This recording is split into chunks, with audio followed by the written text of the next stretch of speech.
Last time we talked about the awesomeness of being a first fruit. How God our Father chose to honor us by entrenching and naming a feast after us, the Feast of First Fruits. And Christians are called the first fruits of God. And today we call it Pentecost.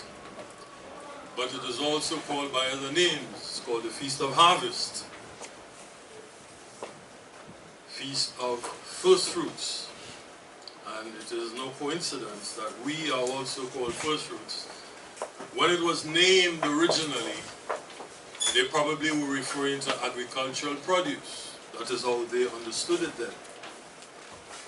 But God the Father always had the long-term view that first fruits were the Christians, the firstborn into his family. Today we want to look at another aspect of being a first fruit. So let's go to the book of Hebrews chapter 2. And let's read from verse 14. It says, "For as much then as the children are partakers of flesh and blood, he also himself," that's Christ, "took part of the same, that through death he might destroy him that had the power of death, that is the devil, and deliver them who through the fear of death all their lifetimes were subject to bondage. For verily he took not on him the nature of angels, but he took on him the seed of Abraham. Wherefore in all things it behooved him to be made like unto his brethren, that he might be a merciful and faithful high priest in things pertaining to God, to make reconciliation for the sins of the people." So what it is saying here is that Christ became a human being, because all of God's children apart from him will be human beings. So he decided to become a human being, because it says here, so that he would be made in all things like us, verse 17. In all things it behooved him to be made like unto his brethren. He decided to become a human being, just like us, so we would share just about everything a human being would. So that apart from his divine origin, he would be like us in every other aspect. And one of the things, brethren, that he accomplished by this is to demonstrate the superiority of the children of God, the sons of God, over the angels. So today we want to look at the awesomeness of being a first fruit, part 2.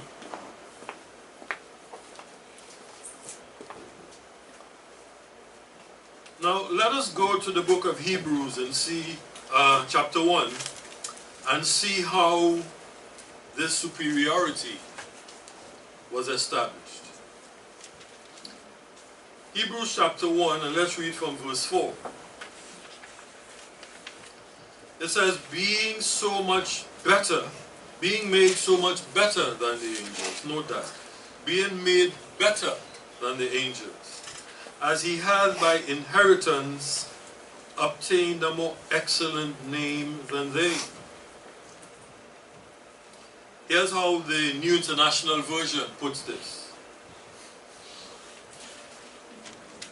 Let's get the context from verse 3 in the New International Version. It says, "The Son is the radiance of God's glory and the exact representation of his being, sustaining all things by his powerful word.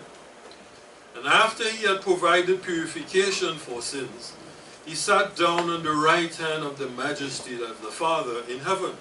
And verse 4, "So he became as much superior to the angels, as the name he has inherited is superior to theirs."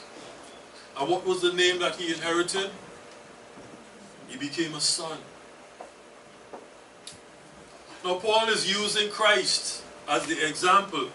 In the same way Christ became superior to the angel by virtue, not just that he was God before, but now he has obtained an inheritance by his son. Verse 5, it says, "For unto which of the angels said the Father at any time, Thou art my son, this day have I begotten thee?" Did he say to Michael? Not that we're aware of. Did he say to Gabriel? No, that we're aware of, never mentioned. Or to any other angel? And the inference that he's making is he never said it. And verse 6, and he says, "And again, I will be to him a father, and he shall be to me a son." And again, when he brings the first begotten, when he brought Christ into the world, he said, "Let all the angels worship him." Why? Because he's the Son of God, the first begotten. And of the angels, he said, now he's contrasting what he said to God and what he said to the angels. He said to the firstborn son, "Let all the angels worship him." But here's what he's saying to the angels. And he said, and of the angels he said, "Who makes his angels spirits and his ministers a flame of fire." That's all he said to them. Your spirits, your ministers of flames. But to the Son he said, "Thy throne, O God, is forever and ever. A scepter of righteousness is the scepter of thy kingdom." So Paul is demonstrating now the superiority that was given to the firstborn son as opposed to angels. And he's now expanding that also, that analogy, to the children, the rest of the children. If we examine this a little bit closer, he created all things through the Son, as it says in verse 2. So therefore, by the fact that the Son, the firstborn Son, created all things, he is naturally superior to the angels. But he says, forget all that for the time being. He became one like us. Because it says in verse 17, in chapter 2, in all things, he decided to become like us. So forget the fact that he was God for now. He's now like one of us. And having been made like one of us, look at what happened to him. And he's contrasting it here in Hebrews 1. So that, for unto which of the angels said he, "Thou art my son"? He never said that to an angel. Even after Christ became like one of us. And they were greater than he was at that point in time, because Christ said, "I of my own self can do nothing." The same way we of our own selves can do nothing. So when Christ became like one of us, the angels, he didn't say, well, when Christ said, "Okay, you be my son." Not to one of them. But here's what he concluded about angels. Chapter 1 and verse 14. "Are they not all ministering spirits, sent forth to minister for them who shall be heirs of salvation?" That is what was restricted, angels were limited to. But to the Son, and the firstborn son, he said, "I have begotten you, and I will be to him a father, and he shall be to me a son." And by virtue of that fact,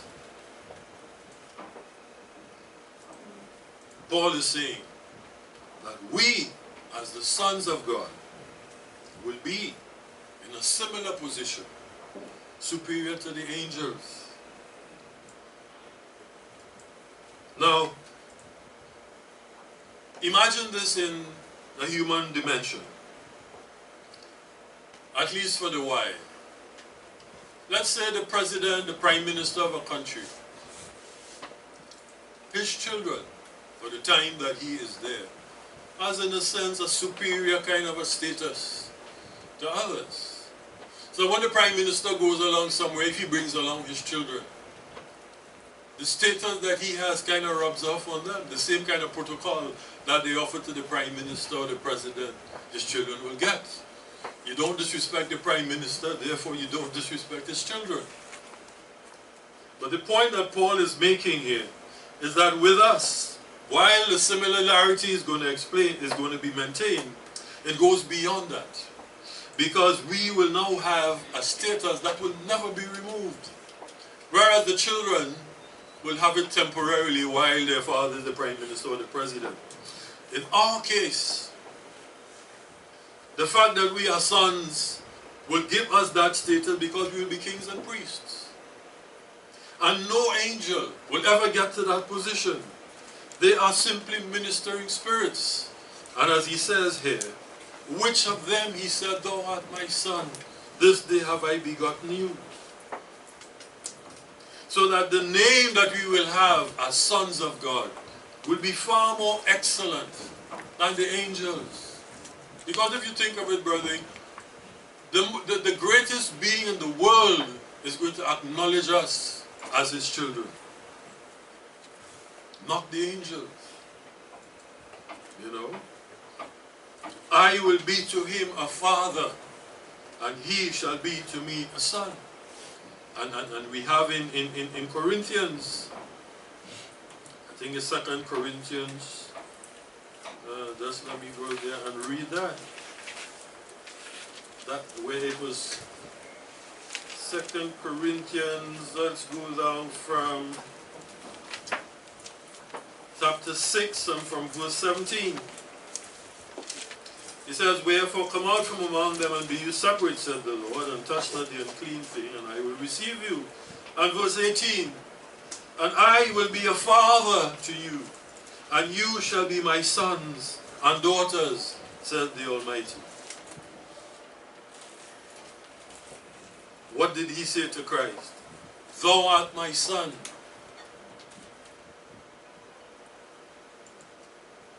This day I have begotten you.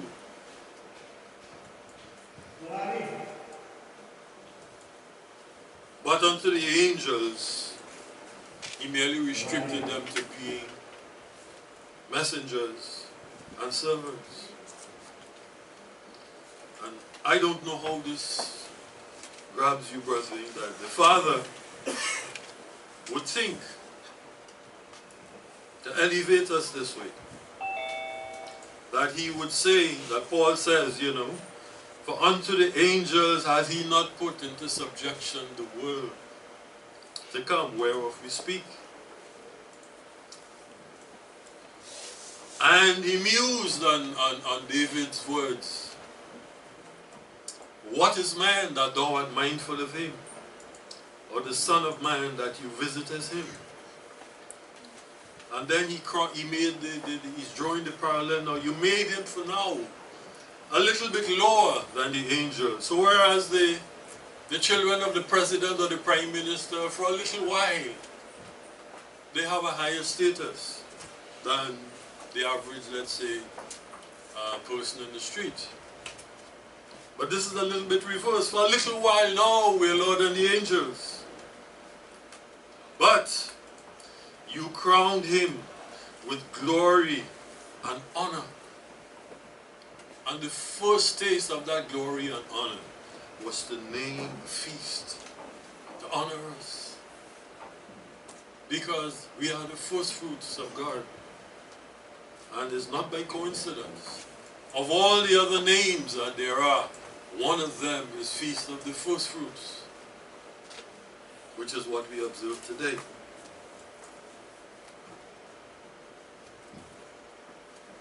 You have put all things in subjection under his feet. For in that he put all in subjection under him, he left nothing that is not put under him. And he juxtaposes this against, for unto the angels has he not put in subjection the world to come. So the angels are excluded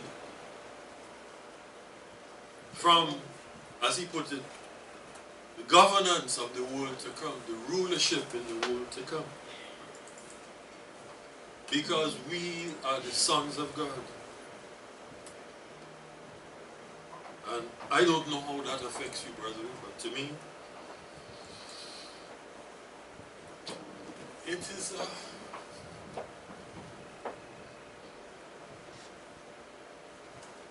to me it's a humbling thing. And at the same time exciting to know that. Now this is how God looks down at us. That from whenever he would have made that decision, and all these beings that he created, he could say that he is going to make us, elevate us above the angels, who are much more powerful than we are, with much whatever else abilities he would have given them. But that one day, he is going to elevate us.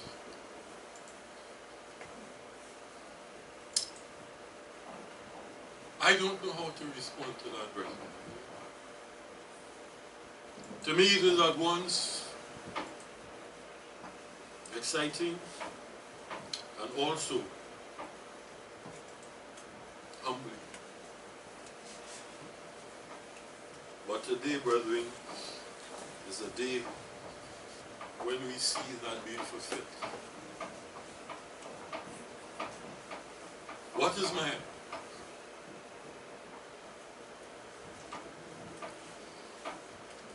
That thou art mindful of him, and the Son of Man that you visited.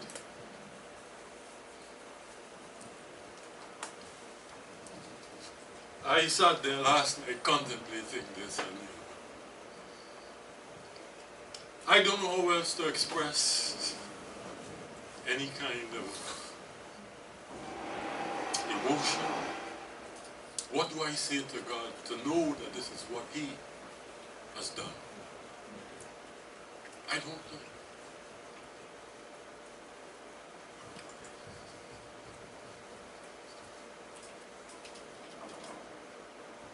But as far as being a first fruit, I don't know anything more awesome than this. And if there's anything, brethren, that should move us in this life, it is this knowledge that God has taken us from nothing and is going to elevate us to a place where we don't know all of what is going to be. But he said, in the world to come, he has not put it in subjection to angels, but he has to us, taken us from nothing and lifted us up. And so, brethren, this is another aspect of the awesomeness of being a first fruit. I don't know how else to express that. Gratitude and praise and worship to God for what he has done.